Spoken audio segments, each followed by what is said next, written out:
Hi, this is Joe from Tough Pigs, and we are here with Amy Mebberson, the amazing artist from the Muppet comics.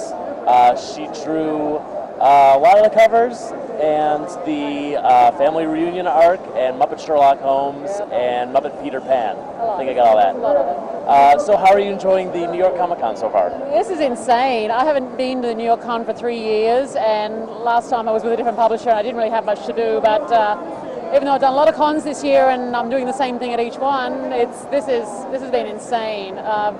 It's been overwhelming. My field of vision has been about 10 square inches in front of me on the desk. It's been great. I've had a great time. So you've been doing sketches on blank Muppet Show covers. Have you been getting a lot of strange requests or any requests of specific characters over and over again? I have to say at this particular con, the most popular one has been Kermit. The favorite characters seem to change from con to con. I know Animal was particularly popular in Chicago. I don't know what that says about Chicago. But in terms of my favorite ones to do are the mashups, where people actually get a bit more creative and it's like, yeah, can you do Kermit as this or such and such as that, which is certainly something the Muppets have been doing for a long time. So this time I've had a lot of Kermit as Green Lantern. He seems to be a favorite. Sure.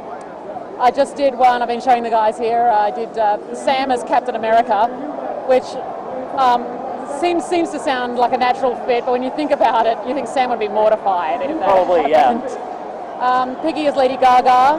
I haven't done one of those since San Diego. I did Animal as Wolfman earlier, which again was kind of strange. Gonzo as Dracula. I think the most unusual one this weekend though was Kermit as one of the Beatles, which was fun. Was there a specific Beatle? Or just one? No, not really. I mean, the way I ended up angling the side the guitar was on, it made him left-handed, so that means he had to be Paul. Sure. So I can see that. Yeah. He's the cute one, right? He's the cute one. Right. Yeah. Talking about the Family Reunion arc, Roger Langridge told us that you were pretty much the driving force behind bringing Skeeter back.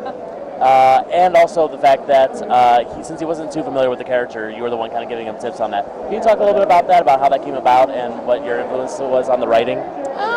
Basically, when it came down to me that Roger was thinking of taking a break for an arc, and he was going to write it, and he wanted to draw it, and he basically emailed me and said, hey, are there anything you'd like to draw? What do you enjoy drawing? What do you think would be good? And I thought, why don't we bring Skeeter back? So I talked to my editor and I said, look, we need more female characters anyway when we're doing the Muppet Classics because we only have Piggy and Janice and maybe Annie Sue.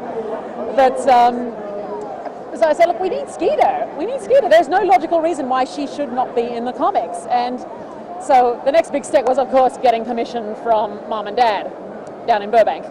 So so my editor really went to bat, and he made a case, and they said, look, why can't we bring Skeeter back? And Disney, of course, being Disney, lots of little pigeonholes, lots of desks this idea has to go across. So they went to their lawyers and had a talk, and the decision took a while to come down, and that ended up being reflected in the script. If anybody remembers the story, there was a lot of speculation as to why Skeeter's name was never mentioned. And, of course, everyone's going, oh, what's wrong? Oh, maybe they can't say it. It's legal reasons. Do Disney own Muppet Babies? Do they not own Muppet Babies? We're all back in boom, we're all going, we're like, we wish we could tell you, but And basically, it was simply because we were waiting for permission from Disney to tell us whether we could use her name or not. And so Roger, to his eternal credit, used that to his advantage, and he made it into a running joke. Until finally, when we came to, it was around about issue 4, when Roger was scripting it, finally Disney came back and said, yes, you can use her name. So that became our little cherry on the story at the end. So, and Roger, Roger and I are roughly the same age, and both children of the 80s, but he apparently never watched Muppet Babies much. The poor neglected man. So he wasn't too familiar with Skeeter, but he was totally open to the idea. So he said, oh, well, tell me about her then. And I'm like, well, she was created, admittedly, by committee as an opposite for Piggy, an opposite female character for Piggy. And I said, look, she's a tomboy, she's, sassy, she's a bit of a brat, she she's athletic, she's everything Piggy's not, but still they're both good characters, and Roger just totally ran with it.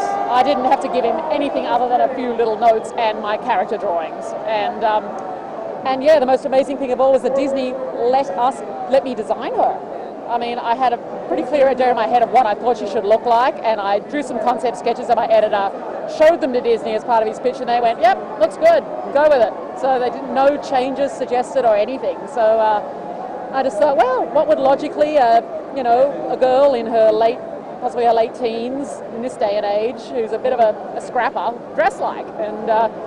And the Muppet Babies certainly set it up that Skeeter and Scooter were kind of opposites as siblings. He was the nerd, she was the athlete, and so I reflected that in their clothing as well. Yes, Scooter, even now, he still wears his little Letterman anorak and his little sneakers and his jeans, and he's the Muppets bookkeeper, and and so Skeeter would look like she's wearing what she wore yesterday, and she just slept in her clothes, so. I would have loved to give her a lot of piercings, but Disney are a bit weird about that. So, Any chance we'll see Skeeter again anytime soon? Skeeter is maybe making her first Muppet Classics appearance. She may show up in a different time and age, in a certain time in Victorian London. So Skeeter, I'll get to draw Skeeter in a bustle. I don't know what she'd think about that. She'd probably hate it. All right. She'd be one of those liberated women who try to wear pants in the 19th century. And other than that, Roger seems to he kind of wrote her out at the end of the Muppet Show. But it's totally open. There's no reason she can't come back. But right at this stage, I can't say for certain. If I get a chance to do the Muppet Show again, oh heck yeah, I'm bringing her back. Awesome. Awesome. Well, thank you so much, and thank you for all of your great work on the Muppet Comics. We're really looking forward to seeing what's going to come next. Thank you. Great. Thanks, guys.